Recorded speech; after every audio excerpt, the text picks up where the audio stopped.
거기 소제목에서 설교 제목을 따오고 있습니다. 그래서 하나님은 완전한 분이시다. 그리고 지난주에는 뭐였죠? 하나님은 한없이 크신 분이시다. 지난주 설교 다 잊어버리셨죠? 저도 기억이 안 날 때가 많습니다. 오늘은 하나님은 모든 것을 아시는 분이시다. 하나님에 대해서 말씀을 드리는데 과연 이 짧은 시간에 제가 하나님에 대해서 얼마나 이야기할 수 있을까? 아우구스티누스, 어거스틴으로도 알려져 있죠. 이 사람에 대한 이야기가 있는데, 아무튼 이분은 대단한 신학자죠. 교회사를 보면 빠지지 않고 나오는 인물입니다. 종교개혁자들에게도 엄청난 영향을 준 사람이죠. 이 사람이 삼위일체론에 대해서 책을 쓰고 있었습니다. 사실 삼위일체는 우리 인간의 이성으로 이해할 수 없죠. 하나님께서 삼위로 계시는데 한 분이시다. 이건 뭐 이해가 안 됩니다. 아무튼 그가 30년에 걸쳐서 이 책을 썼다고 합니다. 근데 이제 이분이 그 바닷가를 거닐고 있는데 이제 그런 그림이 있어요. 아우구스티누스와 소년이라는 그림이 있는데, 어떤 소년이 그 바닷가에서 모래에다가 모래 구덩이를 팠습니다. 그리고 바닷물을 이렇게 한 움큼 쥐어다가 그 구덩이에 넣어요. 또 달려가서 바닷물을 한 움큼 이렇게 해가지고 또 그 모래 구덩이에 넣어요. 그래서 아우구스티누스가 물었어요. 얘야, 너 지금 뭐 하는 거니? 그러니까 제가 저기 바닷물을 지금 전부 여기 모래 구덩이에 넣으려고 그래요. 그래서 아우구스티누스가 웃었어요. 아이고, 얘야, 그게 가능한 일이냐? 웃었어요. 그러니까 이 소년이 아우구스티누스를 향해서 비웃었습니다. 당신도 하나님에 대해서, 삼위일체에 대해서 책 한 권 쓰려고 그러잖아요. 그게 가능한 일입니까? 그런 그림이 있습니다. 불완전한 인간이 어떻게 완전하신 하나님에 대해서 이야기를 할 수가 있겠고, 또 유한한 존재인 인간이 어떻게 한없이 크신 하나님을 말할 수가 있을까요? 모든 것을 아시는 하나님에 대해서 이 짧은 시간에 무엇을 이야기할 수가 있겠습니까? 잘못하면 신성모독이 됩니다. 하나님은 모든 것을 아시는 분이시다. 어떻게 아멘이 되십니까? 첫 번째 질문은 이것입니다. 하나님은 어디까지 아실까? 이 크고 광대한 우주에서 일어나는 수많은 일들에 대해서 하나님 어디까지 아실까? 지구에서 태양까지 거리를 얼마라 그러죠? 1억 5천만 킬로미터. 맞습니까?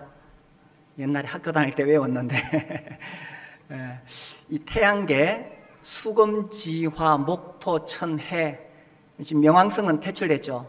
여기까지를 5천억 킬로미터라고 합니다. 여기 얼마나 수많은 일들이 일어날까요?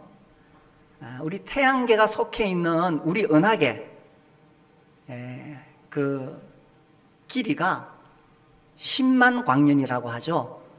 빛의 속도로 10만 년을 달려가야 된다고 합니다.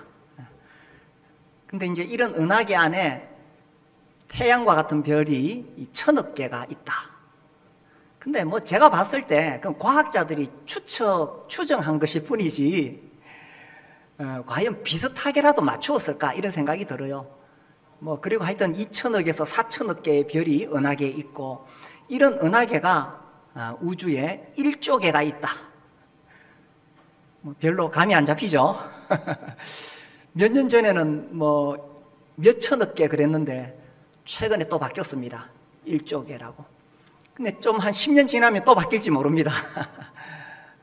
우리 유한한 인간이 이 우주에 대해서도 알아본들 얼마나 많이 알 수가 있겠어요.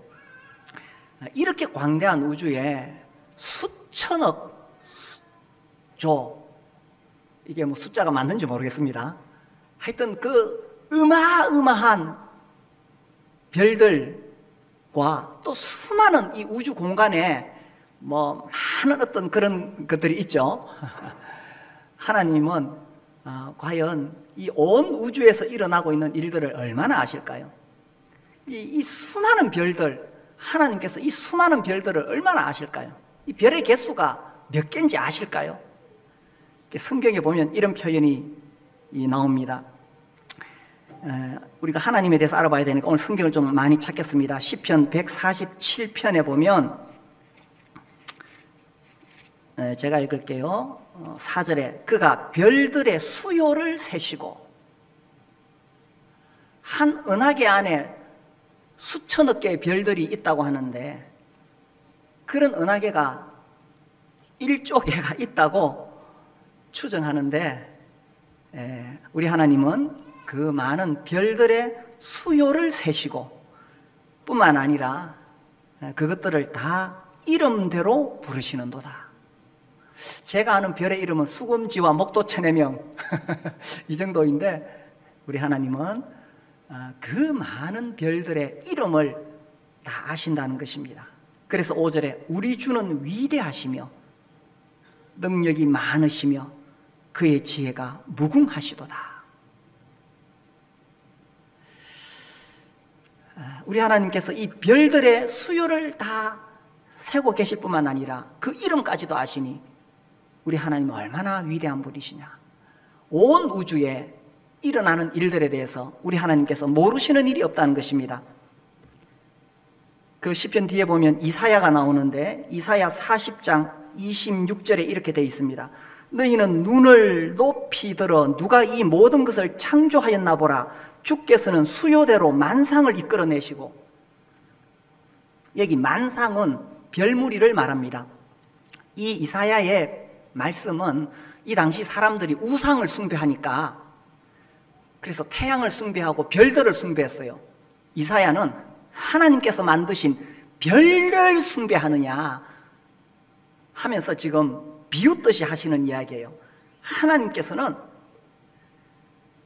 수요대로 이 별들을 이끌어내시고 그들의 모든 이름을 부르시나니, 이 수많은 별들의 이름 하나하나까지 주님은 다 아신다는 겁니다.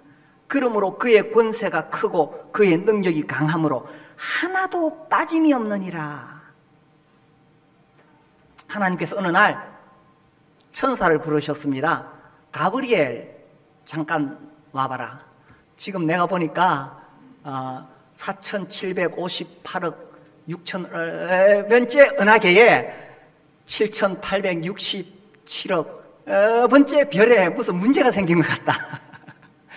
도대체 무슨 문제가 생겼는지 네가 좀 알아보고 오너라 라고 말씀하실 필요가 전혀 없으시다는 것입니다.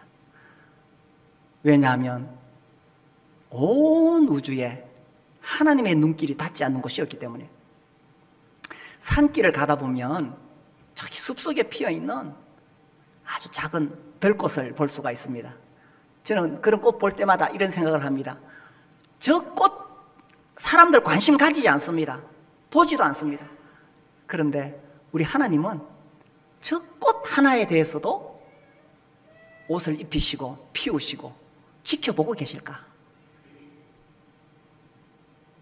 온 우주에 하나님의 눈길이 닿지 않는 곳은 없다는 것입니다.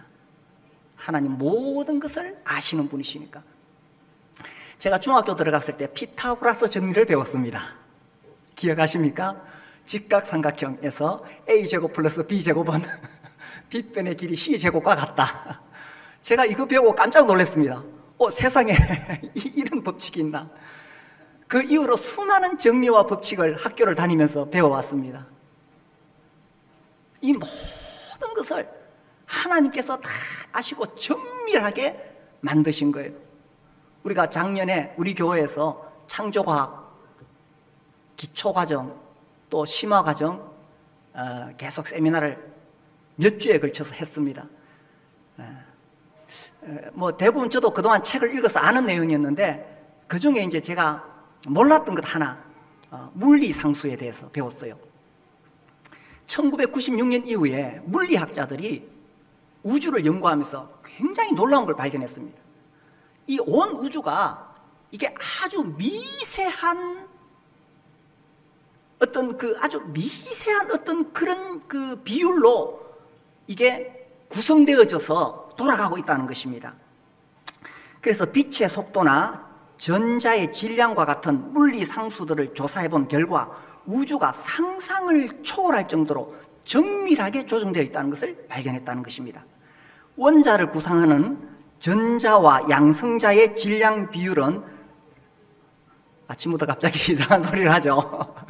원자를 구성하는 이 전자와 양성자의 질량 비율이 기본적으로 1837배인데 만약 이 값에 아주 조금이라도 차이가 생기면 우주 자체가 존재할 수가 없대요. 그 아주 미세한 차이가 얼마만큼이냐면 10의 37제곱분의 1입니다. 무슨 이야기하는지 모르시겠죠? 그만큼만 차이가 나도 우주가 존재할 수 없다는 거예요. 그리고 이 우주의 4가지 근본적인 힘 가운데 전자기력과 중력이 있는데 그 비율이 아주 조그만 차이가 나도 이 우주가 존재할 수가 없대요. 그 아주 작은 미세한 차이가 뭐냐면 10의 40제곱분의 1이랍니다. 무슨 말인지 모르겠죠? 그래서 이걸 이제 비율로 들기 위해서 우주 이 끝에서 저 끝까지 직선으로 줄을 그어놓고, 은하계가 1조개라 그랬잖아요. 그러니까 우주 이 끝에 제가 직선으로 줄을 쫙 긋고 제일 중앙에 바늘을 하나 딱 놓는 거예요. 이 바늘이 1cm만 옆으로 가도 우주가 존재할 수가 없다는 거예요. 이 모든 것들이 이렇게 딱 정확한 아주 작은 그런 미세한 수치로 서로 딱 맞물려 있기 때문에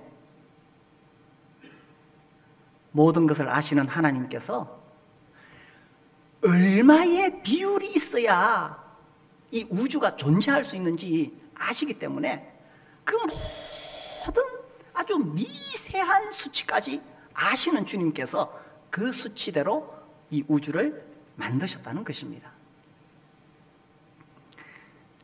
하나님은 과거와 현재와 미래를 다 아실까요? 우리는 지나간 과거에 대해서 더듬어 보고 현재를 살피는데 다가올 미래는 알 수 없습니다. 근데 이사야 41장에 보면, 우리 아까 이사야 폈었죠? 이사야 41장에 21절입니다. 나 여호와가 말하노니 너희 우상들은 소송하라. 야곱의 왕이 말하노니 너희는 확실한 증거를 보이라. 이게 무슨 이야기냐면 아까와 같이 너희들이 우상을 숭배하는데 우상은 미래를 알 수가 없다. 그래서 22절 찾으셨나요? 22절 우리 같이 한번 읽어보겠습니다. 22절 23절 시작. 장차 당할 일을 우리에게 진술하라. 또 이전 일이 어떠한 것도 알게 하라. 우리가 마음에 두고 그 결말을 알아보리라. 혹 앞으로 올 일을 듣게 하며 뒤에 올 일을 알게 하라. 그리하면 너희가 신들인 줄 우리가 알리라. 또 복을 내리든지 재난을 내리든지 하라. 우리가 함께 보고. 우상을 향해서 네가 진짜 신이 맞으면 앞으로 일어날 일을 한번 이야기해보라는 것입니다. 우리 하나님은 이미 역사에 대해서 다 예언하셨죠. 다니엘서나 에스겔서나 이런 선지서들을 보면. 그래서 우리 하나님은 과거와 현재와 미래를 모든 것을 아시는 분이십니다. 이 다음번에 로또 1등할 번호도 아실까요? 우리 하나님은 모든 것을 아시는 분이십니다. 그래서 우리가 할 수 있는 두 번째 질문은 하나님은 나를 아실까? 별들의 수요를 세아리시고 별들의 이름을 아시는 하나님께서 나를 아실까? 현재 이 지구에 사람 수가 몇 명이나 되죠? 제가 어제 찾아보니까 77억이라고 되어 있더라고요. 그런가요? 이 77억 인구 중에 하나님께서 나를 아실까요? 수천억 되는 그 별들을 하나님께서 수요를 다 세아리시고 그 이름을 아신다면 하나님께서 나를 알지 않으실까요? 내 이름을 알지 않으실까요? 요한복음 10장에 예수님께서 이런 말씀을 하셨습니다. 제가 청년 시절 처음으로 성경을 읽기 시작할 때에 이 말씀을 읽고 굉장히 감동을 받았어요. 요한복음 10장 3절에 보면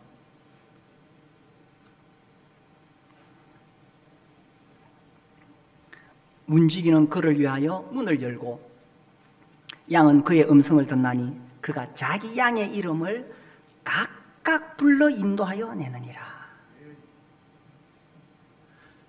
목자가요, 양들 이리 오너라 이렇게 하지 않고 양 한 마리 한 마리 이름을 부르면서 불러낸대요. 이게 이해가 조금은 가요. 왜냐하면 사랑하고 관심을 쏟으면 한 마리 한 마리 이름을 부를 수밖에 없는 거예요. 자녀가 10명이라고 대충 부르겠어요?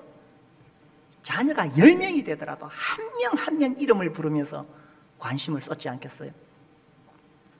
우리 하나님께서 77억 인구 중에 나를 아시고 내 이름을 아신다는 것입니다. 내 이름 아시죠?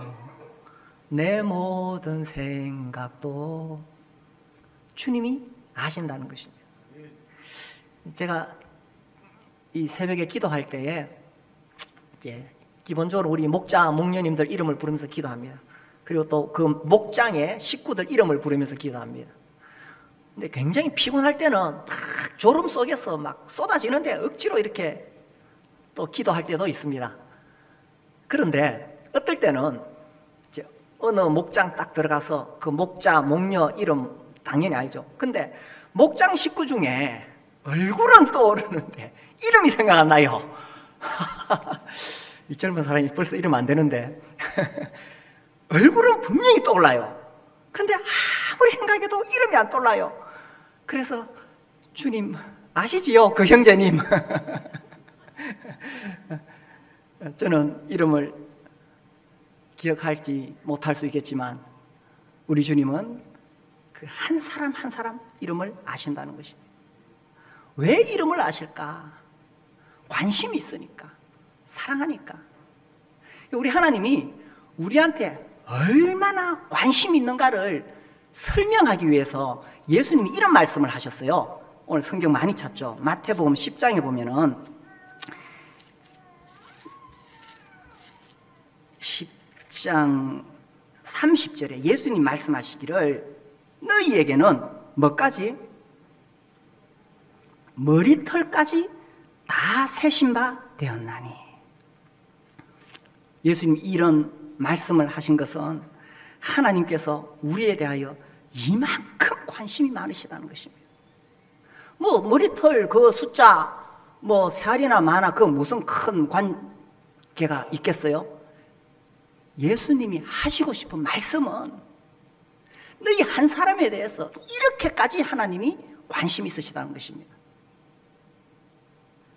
근데 머리카락이 가만히 안 있죠? 계속 빠집니다.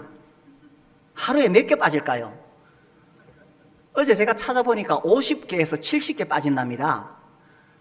근데 100개 이상 빠지면 탈모를 의심하라. 아유, 우리 집에도 머리카락 많이 빠져요. 아유, 그 여자들 때문에. 이 기란한 머리카락이 막 온 집에 돌아다녀요. 제가 생각할 때 그 1년 동안 다 모으면 옷이라도 한 벌 짜겠어.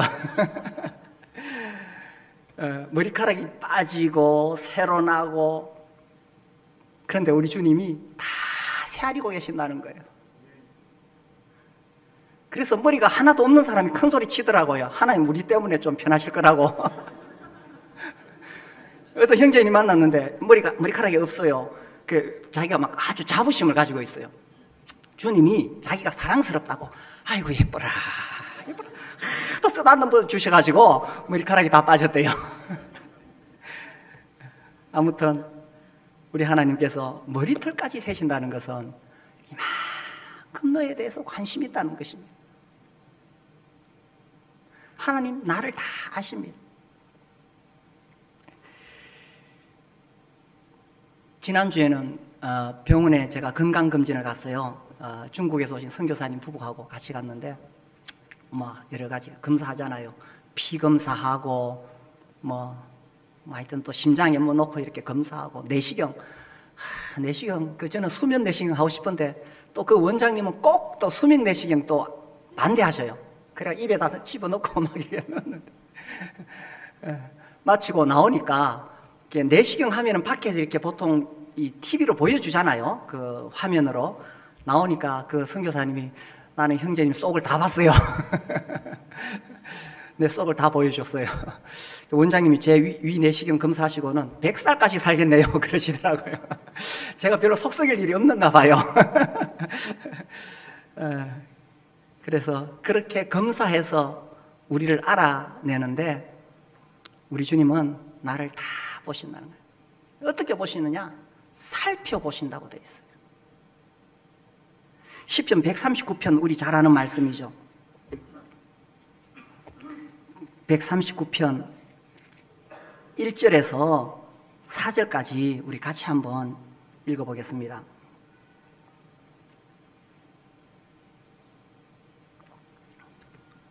(139편) 1절에서 4절 시작.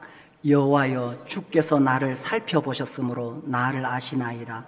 주께서 내가 앉고 일어섬을 아시고 멀리서도 나의 생각을 밝히 아시오며 나의 모든 길과 내가 눕는 것을 살펴보셨으므로 나의 모든 행위를 익히 아시오니 여호와여 내 혀의 말을 알지 못하시는 것이 하나도 없으시니. 하나님께서 나를 살펴보신다는 거예요. 마치 돋보기를 가지고 나를 자세히 살펴보신다. 왜 그렇게 나를 자세히 살펴보실까요? 뭐 잘못한 거 있는가 요거 찾아내가지고 벌 주시려고 살펴보실까요? 혹시나 나에게 어떤 문제가 있는지, 나에게 어떤 어려움이 있는지, 나에게 어떤 위로가 필요한지 주님께서 세세하게 살펴보신다는 것입니다. 그래서 주님은 나의 행동을 아시고 내가 말하는 것 다 아시고 내 생각을 아시고 주님은 내 의도도 아십니다. 우리가 사람들 만나서 막 자기를 합리화시키고 좋은 말 하죠. 사실은 나쁜 의도를 가지고 있을 때도 있습니다. 그런데 우리 하나님은 내 속의 의도도 다 알고 계신다는 거예요. 그래서 하나님 앞에 우리가 감출 수 있는 것이 아무것도 없다는 것입니다. 사람은 속일 수 있어도 하나님은 속일 수가 없다는 것입니다. 옛말에 10길 물속은 알아도 한 길 사람 속은 모른다. 제가 살아보니까요, 이 옛날 속담들이 참 진실하더라고요. 그렇지 않던가요? 옛 어른들이 하신 말씀들이 진짜 맞아요. 10길 물속은 알아도 한 길 사람 속은 모른다. 정말 나를 위해서 자기 있는 거 다 내어줄 것 같이, 뭐 심지어 목숨까지 내어줄 것 같이 그렇게 했는데 뭐 또 상황이 달라지니까 싹 돌아서는 이 사람 마음은 알 수가 없는 거예요. 그렇잖아요. 아침에 막 이랬다가 또 저녁에 또 완전히 달라져 버리고 이렇게 조속 변이하는 사람. 이 사람 마음 10길 물속은 알아도 한 길 사람 속은 모르는데 하나님은 모든 것을 아시는 분이시라는 겁니다. 그래서 하나님 앞에서 내가 숨길 수 있는 것이 있느냐, 내 내면의 깊은 것까지 내가 하나님 앞에 감출 수 있는 것은 아무것도 없다는 것입니다. 그래서 세 번째 질문은 이것입니다. 하나님은 내 상황을 아실까? 지금 내가 처해 있는 나의 상황을 하나님 아실까? 우리 요한복음 4장 볼까요? 그 유명한 사마리아 여인의 이야기가 나옵니다. 참 기구한 인생을 살았죠. 참 비참한 인생을 살았습니다. 남편을 5이나 두었던 여인. 그 여인에게 예수님께서 찾아오셨는 거예요. 그리고 4장 16절에 이렇게 말씀하십니다. 이르시되 가서 네 남편을 불러오라. 제가 한동안 우리 교회에서 계속 강조를 했습니다. 교회 처음 나오는 사람들에게 그 사람의 개인적인 그런 프라이버시에 관련된 질문하지 마라. 뭐 가족이 어떻게 되느냐, 뭐 직업이 뭐냐, 이런 거 묻지 말라고 제가 계속 이야기했습니다. 왜냐하면 요즘은 이 가정이 어려운 사람이 많아요. 또 직장이 없는 사람도 많아요. 그러니까 본인이 말할 때까지 묻지 마라. 그래서 제가 한동안 계속 그렇게 교회에서 강조했죠. 생각해 보세요. 지금 남편이 제대로 없는데 딱 낯선 남자가 초면에 남편을 데려와라. 이야, 이거 얼마나 가슴 찌르는 말입니까? 자, 보세요. 예를 들어 우리 아파트에, 우리 요 앞에 옆집에 결혼을 한 3번 정말 이 실패해가지고 결혼을 3번 한 사람이 있다고 생각해 봅시다. 그 애기 엄마한테 가가지고 애기를 안고 있는데, 아주머니, 그 뭐 남편은 어떤 분이시고 뭐 어때요? 이래 물으면 완전히 그분의 그 마음을 상처를 찌르는 이야기가 안 되겠어요. 그런데 이 여인은 3번 결혼한 정도가 아니에요. 가서 네 남편을 불러오라. 17절 여자가 대답하여 이르되 나는 남편이 없나이다. 이 여자의 가장 아픈 곳을 찔렀습니다. 예수께서 이르시되 네가 남편이 없다 하는 말이 옳도다. 너에게 남편 5이 있었고 지금 있는 자도 네 남편이 아니니 네 말이 참되도다. 참 기고한 인생을 살았지요. 5번이나 결혼했는데 실패하고. 근데 옛날에는 고대 시대에는 여자가 직업을 가질 수가 없었어요. 그러니 어쨌든 남자한테 붙어 살아야 먹고 살 수가 있는 거죠. 그러니 이 6번째 남자가 어떤 남자인지 모르죠. 먹고 살기 위해서 그 남자한테 붙어 살고 있는 거예요. 이 여자는 남편이 없는 사람이에요. 예수님께서 그 가장 아픈 곳을 왜 찔렀을까요? 아이고 인생아, 어째 그래 살았느냐. 예수님이 지금 이 여인을 비난하기 위해서입니까? 예수님 이 여인이 남편이 없다는 사실을 알아요. 5번 결혼에 실패하고 6번째 남자와 살고 있는 거 예수님 알아요. 예수님께서 다 아시는데 왜 이런 말씀을 하셨을까요? 그 상처를 드러내서 그 사람을 괴롭히는 것이 아니라, 예수님 지금 이 여인에게 그래 내가 너를 안다. 네가 어떻게 인생을 살아왔는지 내가 안다. 너 참 어렵고 힘든 인생을 살아왔지. 내가 너를 안다. 이 말씀을 해주시고 싶으신 거예요.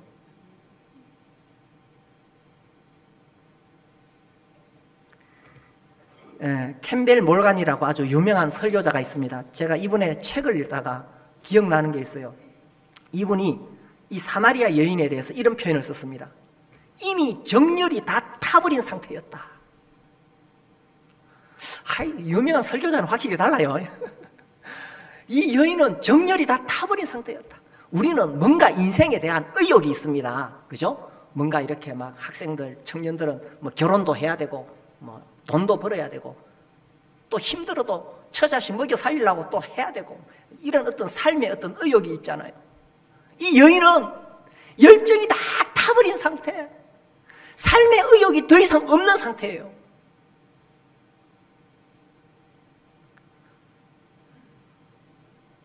주님이 그 여인을 만나서 지금 남편을 데려오라 하시는 것은, 그래 네가 어떻게 살아왔는지 내가 다 안다는 거예요. 우리는 때로 어렵고 힘들 때에 누군가 내 마음을 좀 알아주기만 해도 위로가 되고 용기를 얻을 수가 있습니다. 내 아픈 마음을 어딘가에 가서 좀 호소할 수라만 있다면, 좀 누구 붙잡고 내 속에 있는 이야기 할 수만 있어도 좀 속이 후련해지겠고 이길 수 있을 것 같아요. 근데 그런 사람을 만나는 것이 쉽지 않죠? 그러나 우리 하나님은 나에 대하여 모든 것을 알고 계신다는 것입니다. 나의 과거의 실패, 요즘 젊은이들 말로 흑역사, 나의 과거의 실패, 나의 아픔, 나의 상처, 내가 지은 죄, 우리 하나님 다 알고 계십니다. 내가 감출 수 없습니다.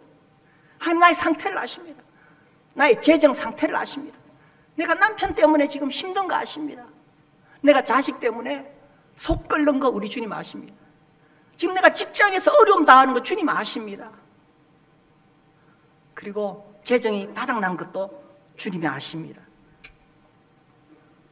우리 주님은 나에 대하여 모든 것을 아신다는 것입니다.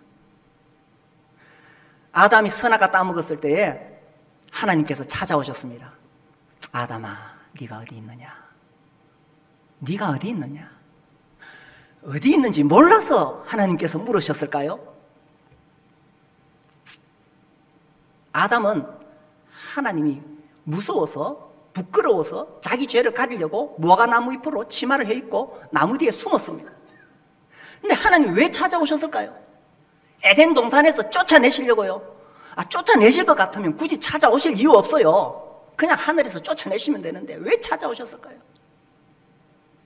하나님께서 아담을 찾아오신 것은 네가 비록 실패했을지라도, 네가 비록 죄를 지었을지라도 너는 숨을 수가 없어. 너는 나를 피할 수가 없어. 이거를 말씀하시고 싶었던 거예요. 아무리 무화과 나무 잎으로 자기 죄를 가린다 해도 가릴 수 없어. 네가 나무 뒤에 숨는다 해도 내 눈을 피할 수 없어. 하나님 그걸 알려주고 싶으신 거예요. 뿐만 아니라 하나님께서 아담에게 찾아오신 이유는 그냥 에덴 동산에서 쫓아내시려고 오신 것이 아니라 그 범죄한 아담에게 무화과 나무 잎으로 가릴 수 없는 그 죄를 가리기 위해서 가죽옷을 지어 입히시려고 오신 거예요. 우리의 부끄러운 죄와 수치를 무엇으로 가릴 수가 있겠어요? 우리 하나님께서 그거 가려주시려고 찾아오시는 거예요. 하나님 앞에서 우리가 아무것도 숨길 수가 없어요. 그러면 그냥 있는 그대로 하나님 앞에 다 내어놓고, 하나님 나 이렇게 잘못했어요. 하나님 나 이렇게 힘들어요. 하나님 나 이거 정말 문제가 생겼어요. 그렇게 하나님 만날 수 있지 않을까요? 때로는 너무 억울할 때가 있습니다. 요셉이 성폭행범으로 몰려가지고 감옥에 갇혔습니다. 저 같으면 쏙 터져 죽었을 거예요. 그때 제 위 내시경 검사했다면 얼마나 억울했을까요? 하나님 다 아시는 거예요. 요셉이 변명할 수 없었지만 하나님은 다 아시는 거예요. 하나님 우리를 다 아시는 것입니다. 그래서 나의 아픔, 나의 고통, 나의 상처, 우리 하나님 다 아신다는 것입니다. 제가 최근에 그 김영환이라는 분의 시를 보게 되었는데, 이 사람 소속이 신분이 좀 이상해요. 뭐 시인이라 그랬다가 뭐 정치인, 국회의원인가 뭐 그렇고 또 뭐 치과의사인가 뭐 많이 했어요. 이분이 쓴 시 중에 울꽃, 울 수 있는 곳, 물꽃이라는 시가 있는데 6줄로 되어 있어요. 제가 한번 읽어볼게요. 제목 울꽃.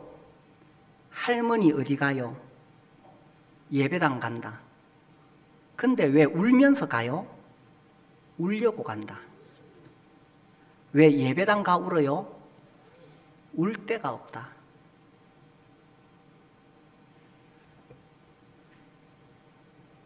울고 싶은데 울 데가 없어요. 이 마음에 말할 수 없는 고통이 있는데 울 데가 없어요. 이걸 누구 앞에 하소연할 데가 없어요. 그래서 우리가 주님 앞에 나오는 것입니다. 그래서 우리가 교회에 오는 거예요. 주님, 나한테 이런 아픔이 있어요. 주님 아시죠? 하면서 주님 앞에 다 내어놓는 것입니다. 우리 주님은 다 알고 계십니다. 우리가 주님을 섬기는 것도 우리 하나님 다 알고 계십니다. 사람들이 우리에게 말하지요. 아이고, 교회 가서 그렇게 열심히 섬긴다고 누가 알아주나? 주님이 알아주십니다. 요한계시록 2장, 우리가 잘 아는 말씀, 예수님께서 에베소 교회 사자에게 말씀하셨지요. 계시록 2장 1절, 에베소 교회 사자에게 편지하라. 오른손에 있는 7별을 붙잡고 7 금초대 사이를 거니시는 이가 이르시되, 2절 3절 같이 읽겠습니다. 시작. 내가 네 행위와 수고와 네 인내를 알고 또 악한 자들을 용납하지 아니한 것과 자칭 사도라 하되 아닌 자들을 시험하여 그의 거짓된 것을 네가 드러낸 것과 또 네가 참고 내 이름을 위하여 견디고 게으르지 아니한 것을 뭐라고요? 아노라. 우리가 주님 섬기면서 때로는 힘들어서 포기하고 싶을 때가 있습니다. 이 누가 알아주나? 우리 주님이 알아주신다는 거예요. 에베소 교회는 완전한 교회 아닙니다. 세상에 완전한 교회도 없고 완전한 사람도 없지요. 에베소 교회는 책망받을 일이 있었습니다.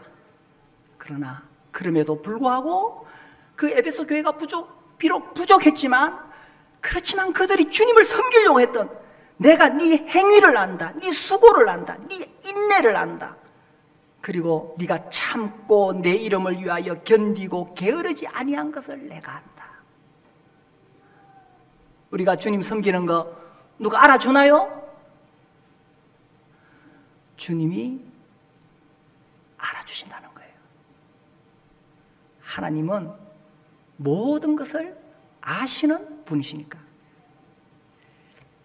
그래서 우리가 주님 위에 살다가 어렵고 힘들어서 중간에 포기하고 싶을 때에 주님이 알고 계신다는 사실을 기억하시기 바랍니다.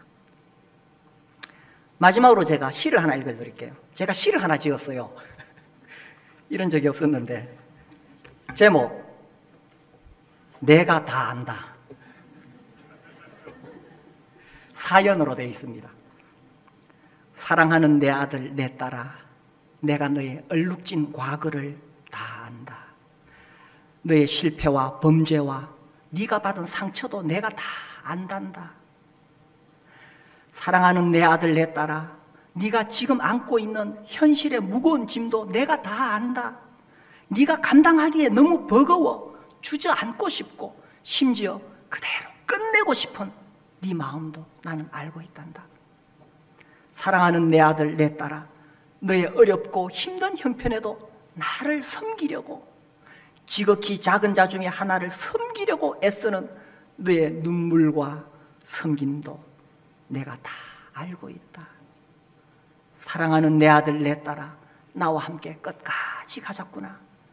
내가 너를 알고 있다. 지치고 힘들 때 네 손을 꼭 잡아주마. 너를 위해 예비한 천성의 상급을 바라보고 너도 내 손을 꼭 잡고 끝까지 나와 함께 가자꾸나. 모든 것을 아시는 주님 앞에 우리의 인생을 드리고 주님과 함께 끝까지 그 손 잡고 가시게 되기를 바랍니다.